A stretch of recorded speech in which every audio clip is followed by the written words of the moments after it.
Okay, Okay. now we are recording. Thank you guys so much for your patience and welcome to Pop YS Live Summer Library Resilience, making summer work for you. My name is Janeé Jackson-Doering. I'm the Youth Services Consultant with the State Library of Iowa. And today we are going to talk about all things summer. Basically, how do you keep your sanity during this busy summer season? It can be challenging, but it is a fun and rewarding time during summer. So let's get started. And just so you know, I have a cold. My voice sounds like a horse. It is very hoarse, so please bear with me with my cold. Um, but what is our plan today? Today we're about resilience in the library and what does that look like? We're also going to talk about what drains your resilience during summer reading. We're going to talk about how do you make summer work for you and your staff. And I will share also some parting thoughts. And as John says, sanity already slipping. I need this. Well, I hope this will be helpful for you.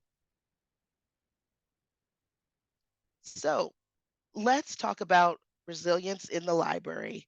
And I love this quote on the side. When I was putting together these slides, I saw this really cool piece of artwork because I love artwork. Um, but it says, "This too shall pass." And when you're working with kids and family, summer and summer reading, um, you kind of need that phrase as you go through the summer. So let's talk about what is resilience. Resilience is the ability to successfully adapt to stressors, maintaining psychological well being in the face of adversity. I loved this picture from Wall Street Journal, this illustration of the person trying to get where they're going to get to with all of these resistance around them. Summer kind of feels like that. But let's look at ways to be resilient during summer. I'm gonna move my camera real quick. There we go. So, some examples of resilience at the library that I see during summer and stuff that I have witnessed um, when I conducted summer reading programs. These were things that I saw.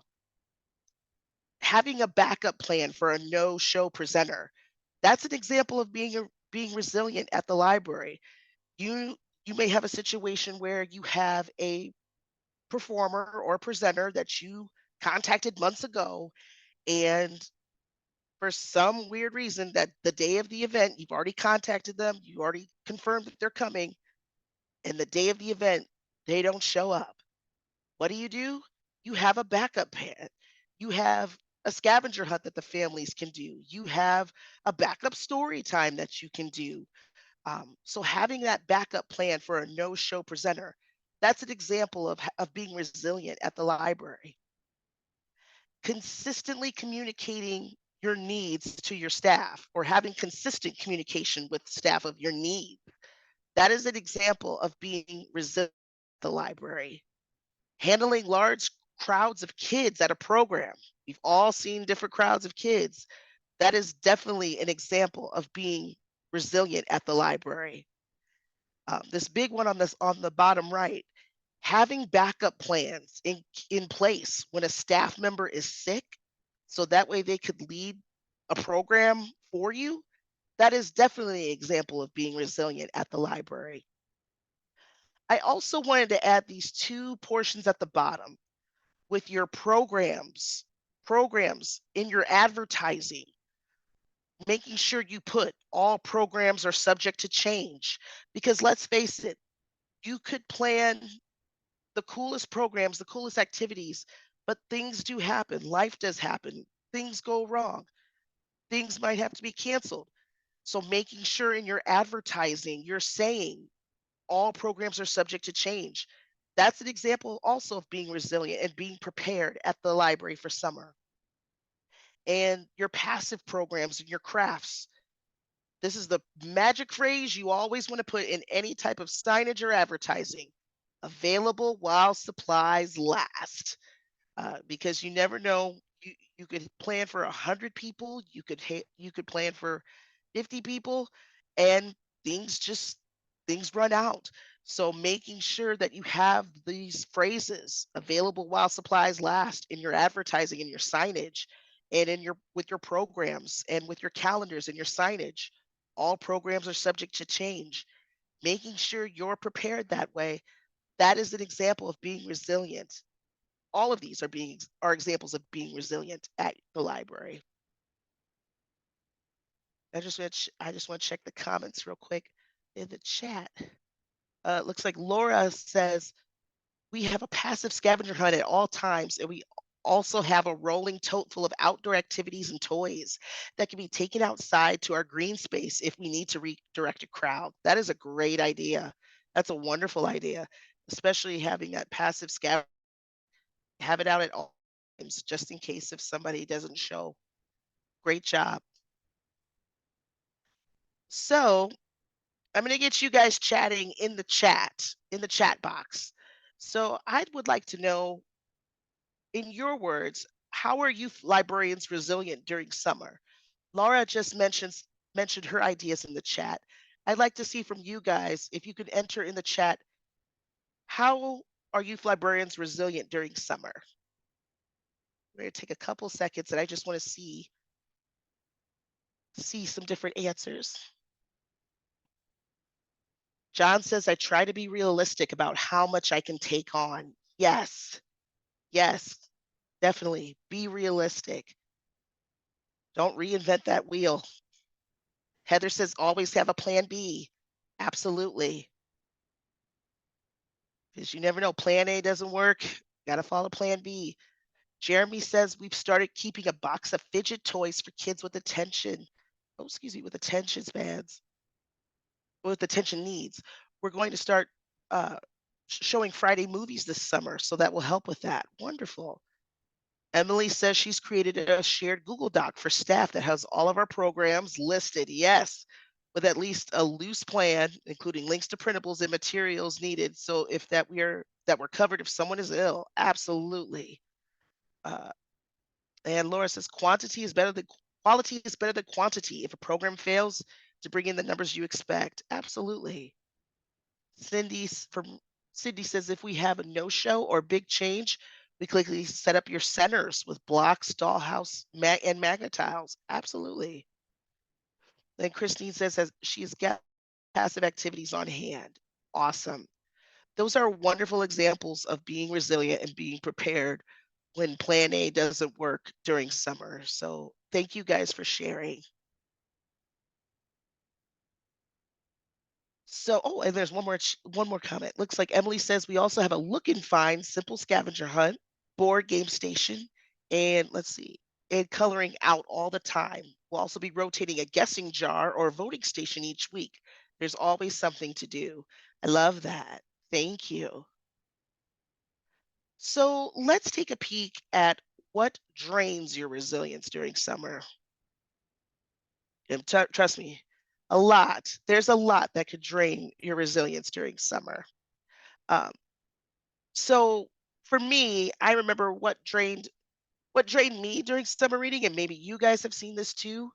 High needs patrons, toxic positivity, where everything is just supposed to be positive, positive, positive, positive, and that's just not the way you should feel, and that can be draining during summer reading. Sometimes toxic work environments. If your work environment is not productive or if it's not friendly and nobody's working together, that can definitely drain you during summer reading. Customer interactions. Maybe you might have customers who come in and they're angry and they're just having a bad day and they just want to take it out on someone. That can drain us during summer reading. Even cranky parents or cranky grandparents. Those interactions can really, really be draining. Lack of help from staff. If you are trying to do a program or get a group of kids signed up for summer reading and staff isn't helping, that could be harmful to you and it could drain you during summer reading. And self-doubt. Let's face it, sometimes when you're planning, you're like, did I plan enough? Did I plan too little? Did I plan too much? Um, that self-doubt can really, really just drain you during summer. And it's not okay to feel that way. Oh, and looks like Christine says less kids showing up when you have put a lot of effort into planning. Yeah, that could also be that could also drain. Looks like Laura says constant crowds, activity, noise, not having a moment to recharge a social battery. Absolutely. There's Sylvia says yes, yes, absolutely. I don't know about you, but during summer reading before summer reading and during it, you are a walking billboard. I would go to schools and promote summer reading to the elementary schools, and then the middle schools, I would be running to the English teachers, and visiting their 7th graders to promote the teen summer reading program and recruiting teen volunteers in the English classes, and just where you went, you were always talking about summer reading, even if you bumped into someone at the grocery store. Hey, did you know we've got summer reading? It just felt like you were always on. And do you guys feel like that sometimes? Where you just feel like you're always on? And sometimes you just feel like a billboard. It's like the gentleman in the picture with the billboard, the sandwich sign and the sign. You just feel like you are always on. And I feel like sometimes that can be also it could just drain your summer reading momentum too. But I really want people to understand you are not a walking billboard. Please remember you are a human. You are human and you have feelings too. So, how do we make summer work for us? How do you make summer work for you? Let's take a peek. So, I came up with a couple of excuse me. I came up with a couple of best practices that could help you guys as far as making your summer work for you. For me, when I planned summer reading for Des Moines Public Library or even at Mount Pleasant, my best practice was to create a backup binder. You're probably wondering what the heck is a backup binder? I had a backup binder, and on the front it had the theme for that year's summer reading. But on the inside, I had laid out all of my summer programs. And for each program, I had the day it was happening, how many teen volunteers I had scheduled for it, supplies I that needed or supplies that I had, the table setup if I had to set up tables in a certain way. I had the program layout, so if there was a map of how I needed all the stations to be laid out, I had it there. Um, but I had all these plans in place in a binder because let's face it, we do get sick. You get sick, and that's just part of life. And when you do get sick, your staff, they know what you planned? Do what activities you've got going on? Do they know how to fill in for you? So having this backup binder with all my programs laid out and the layouts, so if I had everything mapped out, it helped my staff felt confident in executing a program in my absence. When I got sick, it was a couple years ago, not from COVID, but this was a different situation. Um, I had scheduled a movie program for kids, and it was Spider-Man into the Spider-Verse. I was showing that for a kids' family movie program, and I got very, very sick, and I needed someone to fill in for me. And my boss, my boss was able to grab my binder and she was able to look through it and see all the things that I needed for that program. And I already had everything laid out. I had my teen volunteers that were scheduled to help that day. She was able to set the room up, and the teen volunteers led the program for me. She just was able to jump in there and have things ready to go. Um, that's the whole point of the backup binder. So if I'm gone, someone else can fill in for me, and they can feel successful in filling that program for me. Now, I do understand that, maybe this is a comment that I got one time. Someone said, well, maybe you may not have staff that feel comfortable running the program for you. Um, that's okay. Worst case scenario, if there's no one else to run that program, you may have to cancel it, and that's just the fact of life, and that's okay. So, but I just want to check the comments real quick.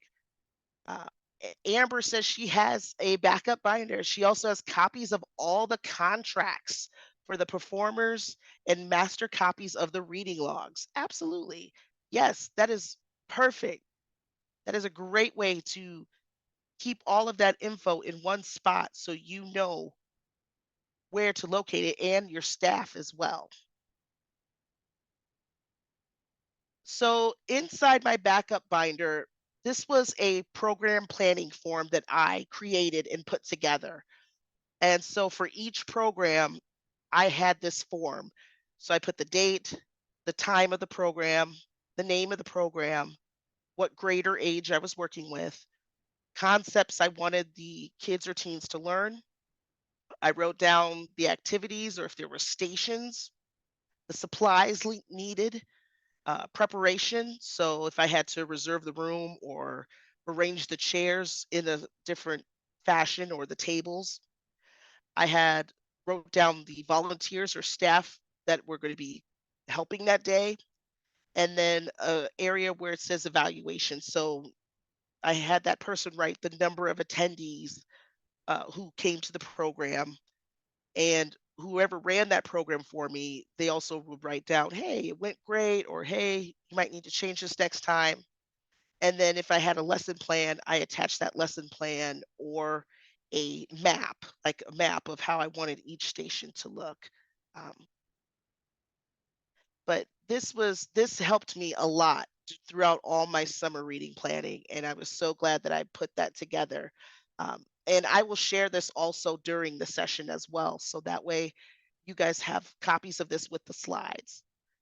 Jeremy looks like he started doing shared reportage documents that outline a program's time, date, inspiration, goal, prep, marketing, setup, format, materials, and evaluation. Yes, I love it. You just really make sure that you're making yourself prepared and you're preparing your staff so that way they can set up for success. Um, so wonderful. The other thing is for a best practice is to foster a positive tone with your staff. So really create that positive tone from the get-go. During my time working as a youth librarian, I myself and my supervisor would say to me, "Can you please run a staff meeting to talk about summer reading and what you're doing?" And that's what we did. So I had a really fun staff meeting to talk about summer reading. I put out candy, I put out little mini chocolates, pens, little notebooks, some fun snacks, and we just talked about what was going to be happening for the next couple months for summer reading. I had copies of the calendars so that way they could look at the calendars.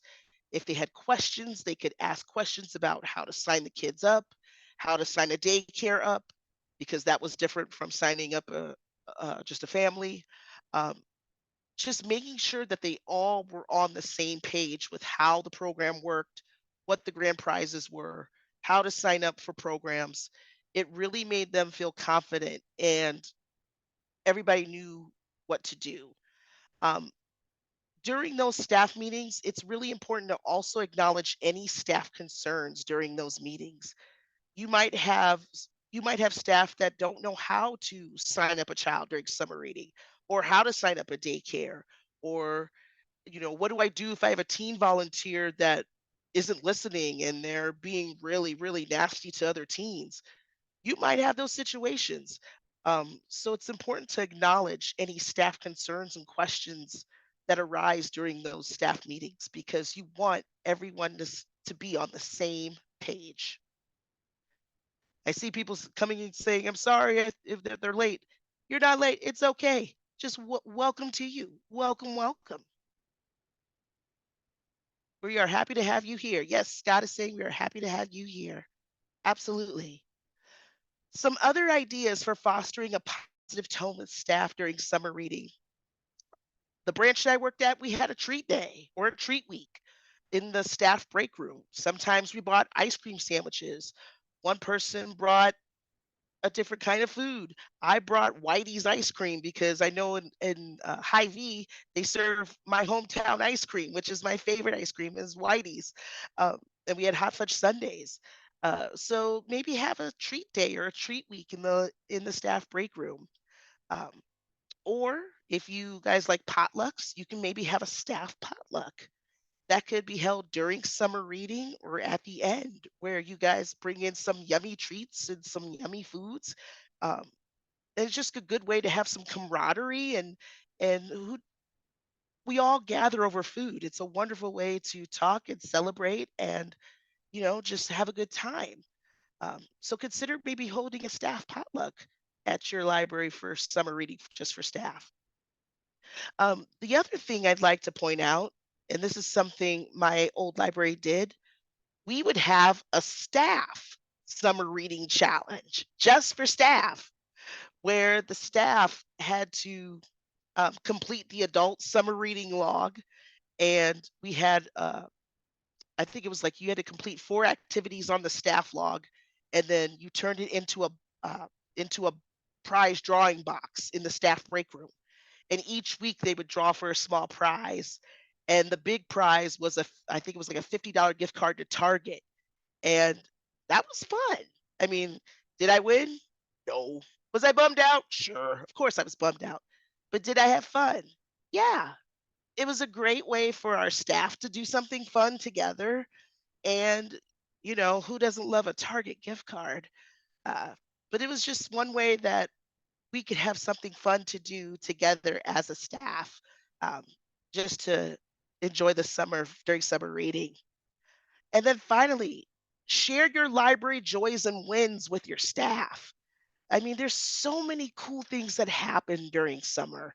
You might have families that are coming to your program for the first time and they really enjoyed your touch a truck, or they were so happy to see this presenter, or you had really cool dinosaurs that came in and now you have a child that wants to read books about dinosaurs. Those are all library joys and wins. So make sure you share those stories, those things that you encounter with your staff. It really makes a big difference. And I'm just going to check the chat. And it looks like Emily says our library arranged for a local coffee shop to deliver drinks every morning. Wow.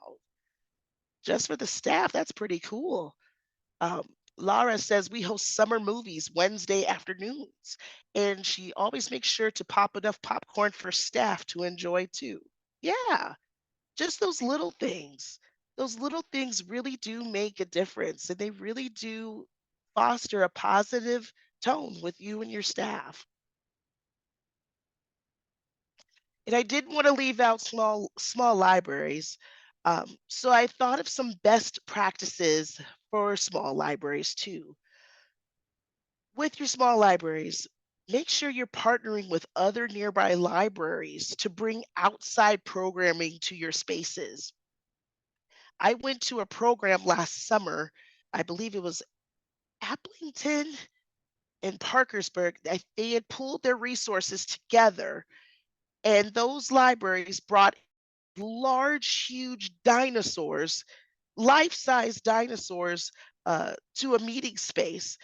And it's cool that these two libraries could partner together, and they had a room about, I would say, 150, 200 kids in this room just looking at dinosaurs, life-size dinosaurs. It was super fun to see libraries working together with the same goal of bringing kids together to look at dinosaurs and engage in their programming. So really partner with your other nearby libraries, talk to them, see what they've got planned, and see how maybe you can partner with them. Talk with your local businesses to bring programs to your library. Who do you know in town that could do a floral program? Who do you know in town that could do a cooking program for you? So, really talk with your local businesses, see what they have, see what they could bring to your space. And, and this is for small libraries and big libraries. Don't reinvent the wheel. Just keep your programs simple. Keep your summer library programs simple. If you're an A size library and you have it for 6 weeks, and that's what you can do, that's what you can do. It is okay. You know your community's best, so don't reinvent that wheel and keep it simple. And offer passive programs for engagement, especially if you're that one person that does everything. Offer passive programs. They are great, and just keep a tally of them. Offer those passive programs. Now, I wanted to talk about work self care and self care in general because you need that self care, especially during summer reading. So, I'm going to talk about two different types of self care. The first is best practices for work self care. Um, these are the things I thought of when it comes to work self care. Work self care is asking for help. Ask for help from your coworkers, your colleagues, your library volunteers, your friends groups. Ask them for help and set boundaries. Set boundaries because you're going to need all that energy for summer. So be willing sometimes to say no. Yeah, I know it's hard, but when you set those boundaries, you are setting yourself up for success. So set those boundaries. Acknowledge and share how you're feeling. Acknowledge and share how you're feeling with your staff. Um, they need to hear how you're doing, how you're feeling. It's okay to do that. And share your library joys and your concerns because the more you do that, the more you're communicating with your staff and the more your staff is communicating with you. And at the bottom, this is very important. I was horrible at this. I got to tell you, I was horrible at this. I would go from conducting a program, like doing a story time, and then I would get sidetracked after I got done. I would be cleaning up, and then a child would want to talk to me, then a parent would want to talk to me, and then someone else would want to talk to me. And then I realized, oh my God, I just went through my break. I didn't take my break. So please take your scheduled breaks. That's what they're there for you to take a breather, to take a pause, to get water and just relax. Step outside the building if you need to. Just take your scheduled breaks because it's so important. Other best practices for work self care: leave work on time. Don't stay late. Do not stay late. That work will always be there. It will be there tomorrow. I promise you. That work will be there. So leave work on time. Don't take your work home. If Please don't take your work home because then home doesn't feel like home. Home feels like, oh my gosh, working. Don't take your work home. Again, be there tomorrow. That was the mantra that I had to start telling myself when I was working at the library. It will be there tomorrow. It will be there tomorrow. So don't take your work home. Hydrate. Hydrate. I have a friend who works at the Southside Library, and she would always ask me, Janae, are you drinking water? And I would say, no. She's like, you gotta hydrate. And she's right. So hydration is so important. So please make sure you're drinking water. Hydrate. I have my tea today because of my throat. So please hydrate. And this one was a biggie for me, this bottom one. Don't read emails outside of work. I and I know it sounds so simple, but really, Don't do it because I mean, if you're on vacation, who wants to read emails on vacation? Honestly, I don't. It's just you just can't do nothing when you're reading. You read your emails outside of work. What good is that going to do? So don't do any of those things. Don't read your emails outside of work. Wait till you get to work. It looks like Bailey has a comment. She says, "Love the reminder to stay hydrated." Oh, she's currently pregnant and will be giving birth right towards the end of summer reading. So definitely need to stay hydrated as we do programs outside. Absolutely. And congratulations to you, Bailey. So we talked about self-care at work. Other best practices for outside of work is to plan self-care activities outside of work. Um, so for self-care activities for me, I read during summer reading when I wasn't working. My self-care was spending time with family or friends. I love a farmer's market. I go to the farmer's market here in Des Moines every weekend when I can. So for me, that was my big self-care. I loved going to farmers markets and just trying the new foods and getting all the kinds of foods to eat. I went to the movies a lot. And the other thing I started doing was if I knew I was going to have a day off, a scheduled day off, like let's say sometimes I would have Fridays off because I worked the Saturday of that week for summer. I scheduled massages. So once a month, if I knew, okay, I'm going to have that Friday off, I scheduled a massage. And that was kind of like my saving grace during summer reading. Um, but the thing I really want to stress to you is that self care looks different for everyone. Not everyone likes a manicure or a pedicure or a massage. That's okay. That's totally fine. Make your self care, prioritize it how you see fit. Make it work for you. You could cook your favorite meal, take a walk outside. A lot of times I also rested. I just would just sleep because let's face it, summer reading takes so much energy out of you um, that there were times where I just took naps, and that's okay. So I wanted to put down at the bottom here this library talk post. If you get a chance, type in the search box in library talk advice for new teen program coordinator. That post was posted up on April 3rd of this year. But the thread in that post had really good tips on what to do for self care. So please look at that post. I thought everyone that posted did a wonderful job talking about how self-care looked different, and you saw how self-care looked different for each librarian that posted on that thread. um, so again, self-care looks different for everybody. Not everybody likes the massages, not everybody likes going to the movies, so make it work for you. Prioritize your self-care how you see fit. Looks like John says a 20-minute walk is a great way to reset when you're feeling overwhelmed. So make your self care work for you. This I thought was really important. Who fills your cup?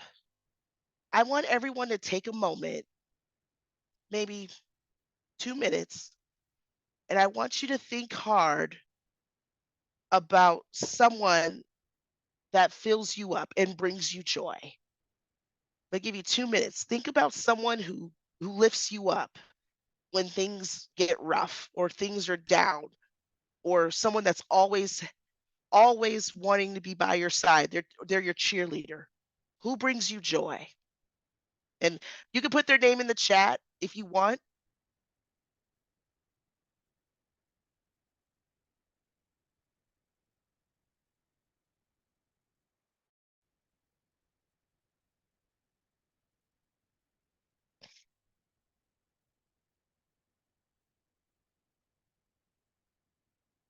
We got a couple people. Helen says Cordell, Mr. Cordell. Yes. Cindy says my family. Leanne says my family. Amy says great Aunt Gwen. Jeremy says my wife and kids. Rachel says my family. Yeah. Remember those people who lift you up and bring you joy. Those are going to be the people that fill your cup and give you so much love and joy. Lean on those people, rely on them because they're the ones that are going to help you. They're going to celebrate your library joys. They're going to celebrate your trials. They're going to lift you up when you have moments that are just not the greatest.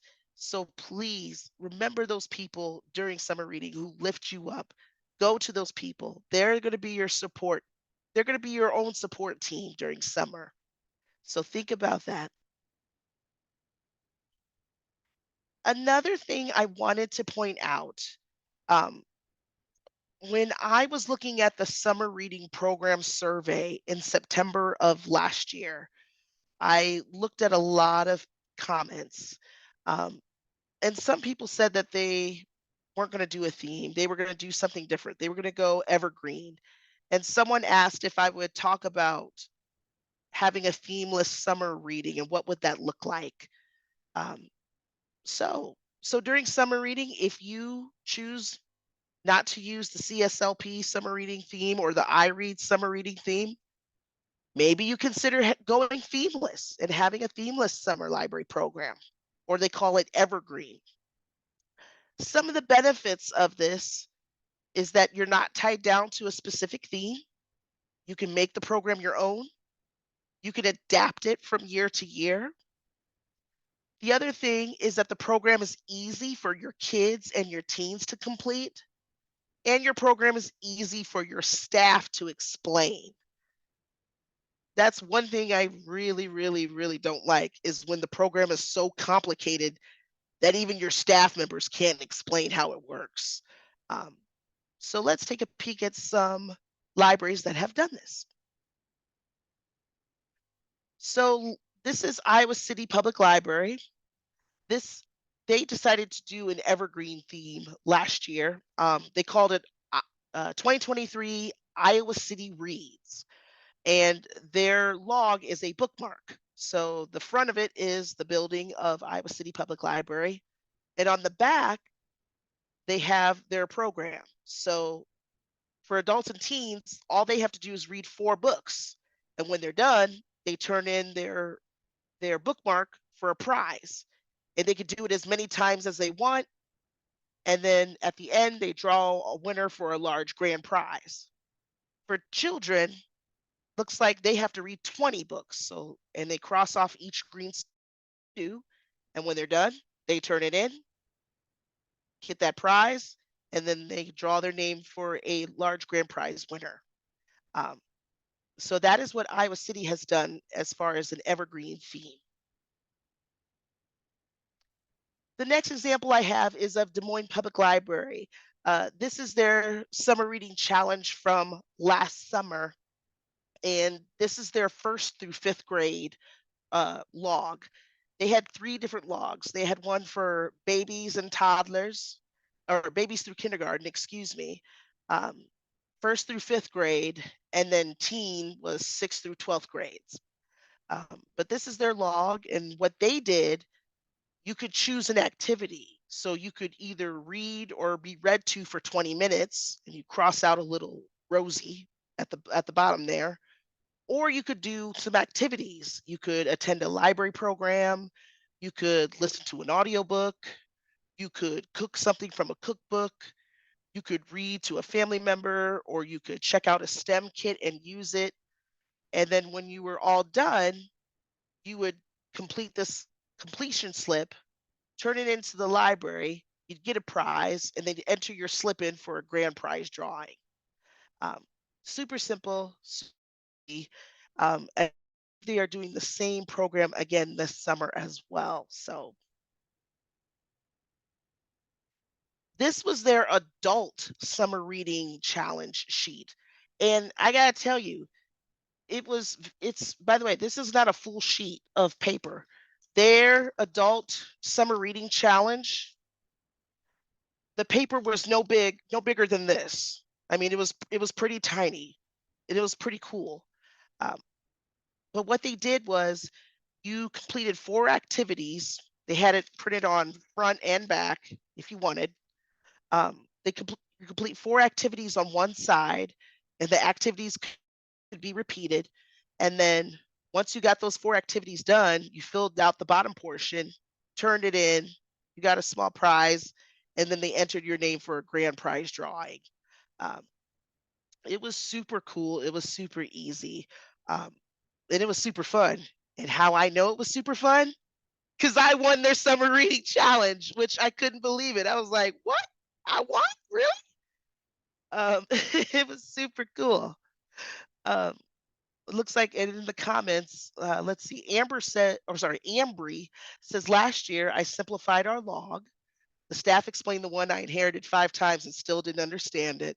I purposely made it so we could either do our own theme or easily swap it out graphics from year to year. That's great. And Emily says they have a bookmark sized no fuss adult summer reading challenge where they earn a raffle ticket for every book they read. They can return the logs inside books they drop in the book drop. Great. Awesome. And yes, the slides will be posted with the recording of this webinar. And I will post also the programming planning form as well. So s- with every type of challenge, whether you're doing a reading log or theme or no theme, there's going to be pitfalls. So I wanted to address the problems and the best practices of how to handle that with a theme or no theme. So one problem, your ideas are you don't know what to plan and you don't know what to choose. Best practices have a different theme each week.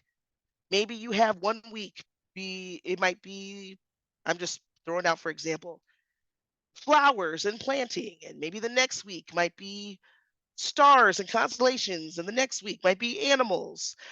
So maybe you have a different theme each week to plan out tailored specific activities.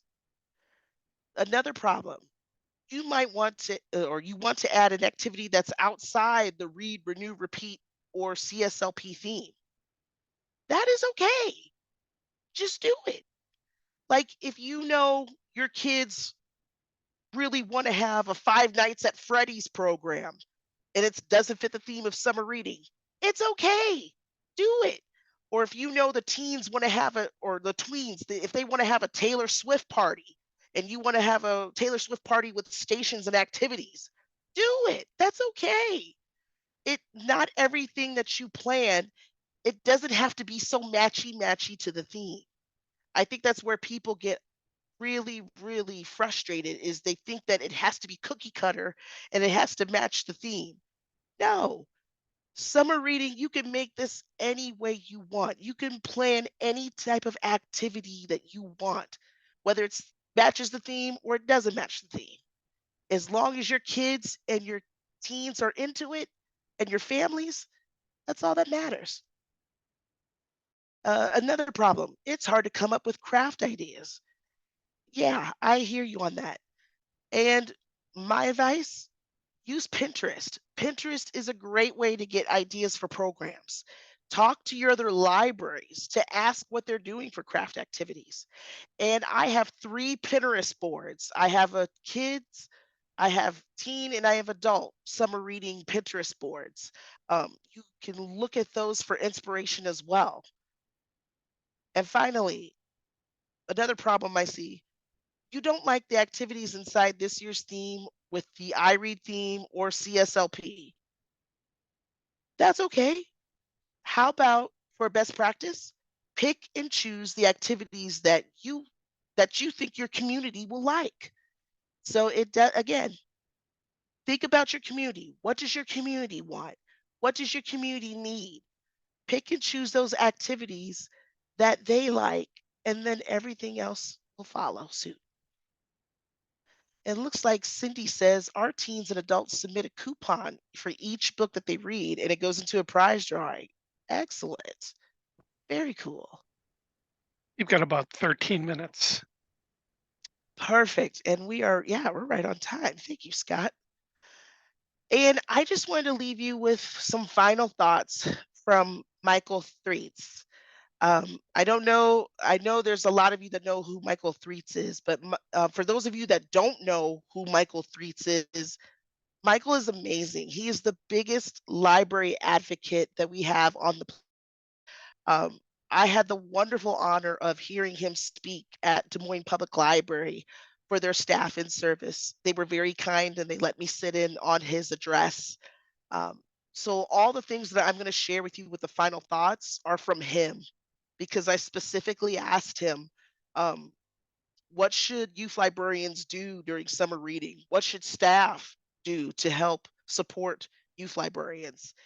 And he said to take things one day at a time because things are different. Life is different. We all go through a lot of things. He also said to protect your peace, especially your mental health. Your mental health is so important. So he said to protect your peace. He also shared to share your library joy stories. Share your library stories with your coworkers and celebrate your joys and your wins with your staff. Uh, because we see so many cool things happening during summer, whether it's the youth librarian working with kids during a program, to the clerk who might be helping families check out books, to the library aide who's helping a child find a book for the first time. We all see these different things happening in the building. So share your library joys and wins with your staff. And he also mentioned to create your own support team during summer. That's why I was asking you to remember who fills your cup. So lean into that support team, whether it's your family, your aunt, your friends. Lean into them. Create your own support team because you're going to need it during these summer months. They're the ones that are going to help fill your cup and keep you sane during summer reading. And I wanted to share these pictures. These are from last year's summer reading program from all over Iowa. And I love pictures, just the engagement and the joy that I see from families and kids all across Iowa. It's really cool. Um, but I wanted to leave you with this question of, and I'm going to move my screen here. What is your why? Why do you do summer reading? I challenge you to find what your why is and remember that during your summer reading season and to really lean into that support group. Remember your work self-care tools. Remember to plan your self-care activities outside of summer reading so that way you feel rested and sane. Um, and just remember what is your why. And finally, you guys got this. And if you need anything, you know where to reach me. There's my contact information. I would love I would love to come visit your library, especially if you guys have a foam party. If you guys have the absolute science foam people, please invite me. I would be more than happy to come out and play with the kids. I visited libraries last summer, and I'm planning to visit some more this summer. So if you would love for me to come to your library, I would love to come and visit this summer. Um, and I'm going to open myself up to questions, questions or comments. Emily says, "Ha! The foam cannon is so much fun. That's our finale party." Yes. Hey, Janeé, should I stop the recording? Uh, We do you have actually, to? we have a couple minutes, so let me see if I can answer these questions for the recording. Um, Okay. John says, "What is your most positive summer reading memory?" Oh boy, that's a good one.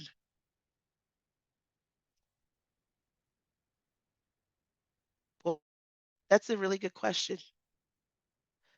Besides swim story time, my most positive summer reading memory is throwing the teen volunteer party during summer when summer reading was done.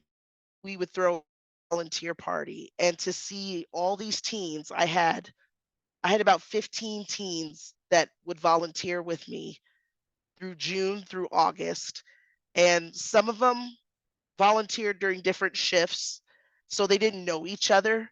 Um, but to see them all in one room actually talk and get along and eat ice cream, and we had pizza, we had ice cream, we had dino nuggets, those Tyson dino nuggets, which I think are absolute gross, but the teens love them. And we had Chinese food from Hy-Vee for them.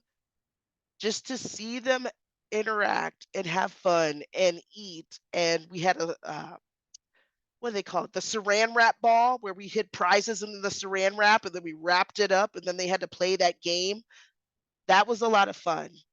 I Just to see those teens grow up, it's amazing. And now one of my teens, my former teen, she's a senior this year, and she volunteered with me ever since 7th grade. And to see that she's going to be graduating uh, makes my heart happy. I'm trying not to cry and croak at the same time.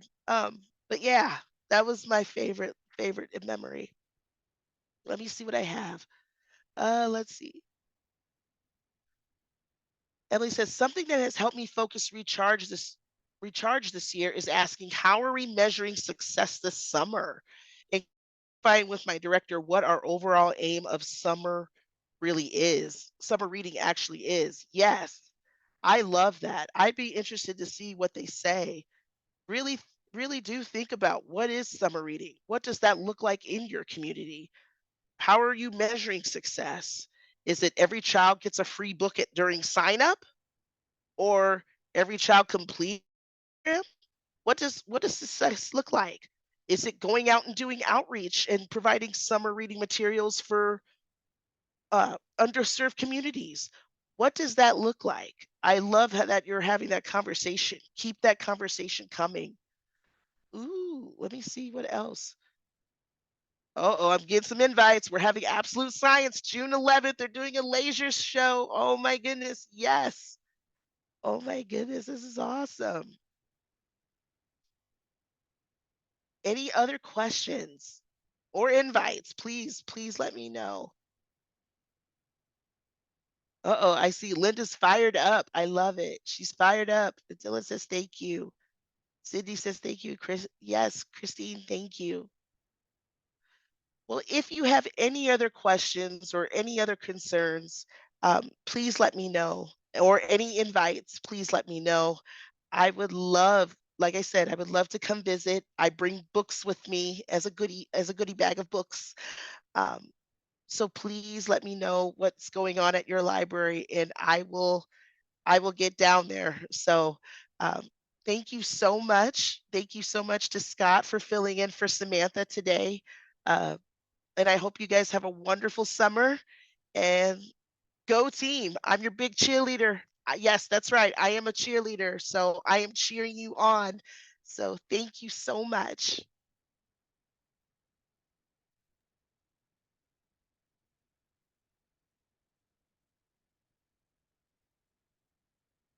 Scott.